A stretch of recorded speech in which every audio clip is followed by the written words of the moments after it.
In 2016 begon het Anne Frankhuis met het vernieuwen van de museale route. Hoe gaat een dergelijke vernieuwing in zijn werk en waarom moest er vernieuwd worden? In deze meerdelige serie volgen we de betrokkenen en krijgen we een kijkje achter de schermen van een van de bekendste musea ter wereld. Ik ben van een generatie die opgegroeid is met de Tweede Wereldoorlog, met de Jodenvervolging. De schaduw die die heeft gelegd over het Nederland van de jaren 60, 70.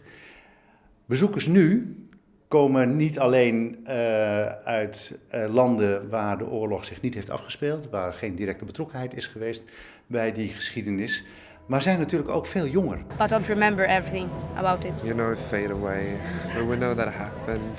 Sie hat überlebt den Krieg?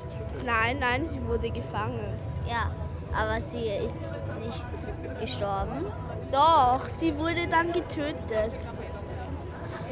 Und ja. Ik weet er niet meer veel, want ik weet dat wij altijd naar concentratiekampfilms keken. Dat vond ik wel ook interessant.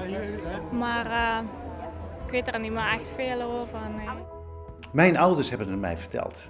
Jongeren die nu het Anne Frankhuis bezoeken, hun grootouders zijn al van na de oorlog. Dus zij hebben een heel andere beleving van zo'n plek en dan ook een hele andere kennis van de geschiedenis waar deze plek deel van uitmaakt, dan dat het voor mij ooit heeft gegolden. En dat geldt natuurlijk niet alleen voor mij, dat gold voor mijn generatie.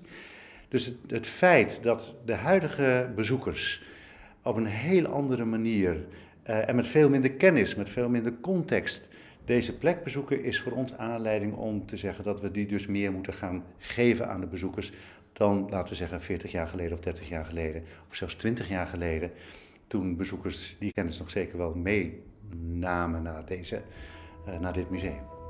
I don't remember. It's been a long time, so this is going to be brand new for me again, and I'm going to learn about the history. I'm going to learn. All I know is the bookcase. That's it. Yeah. So. The stories I heard from the war come from pop culture, come from books, come from school history, books. Yeah. We don't have this feeling.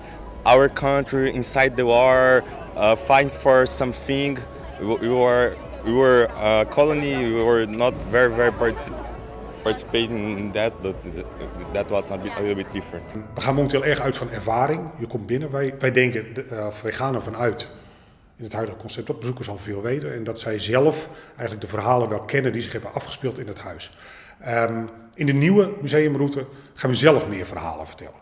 Waardoor het vooral voor jongeren misschien wel makkelijker wordt om te ervaren wat er in dit huis gebeurd is of zich in te kunnen leven in wat hier gebeurd is. Ik denk dat wat er gaat gebeuren, dat is dat het verhaal, het levensverhaal van Anne Frank in de context van die grotere geschiedenis explicieter, duidelijker naar voren zal komen dan dat het nu het geval is.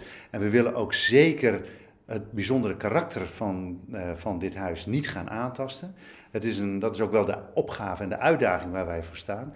Het karakter van het Anne Frankhuis wordt heel erg bepaald door het feit dat we zeggen wel eens, we zijn waarschijnlijk het enige museum in de wereld dat lege ruimtes presenteert. En die leegte, die natuurlijk heel betekenisvol is, die natuurlijk in de eerste plaats iets zegt over de afwezigheid van Anne Frank zelf. Ze heeft het niet overleefd, ze is vermoord en de enige herinnering aan haar is haar dagboekje dat hier in het huis ligt.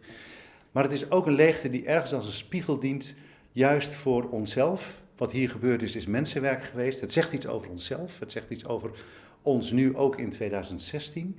En die leegte, die zo kenmerkend en belangrijk voor dit huis is, die willen we ook zeker handhaven.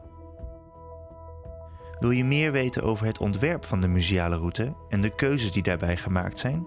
Kijk dan vooral naar de tweede aflevering van deze serie.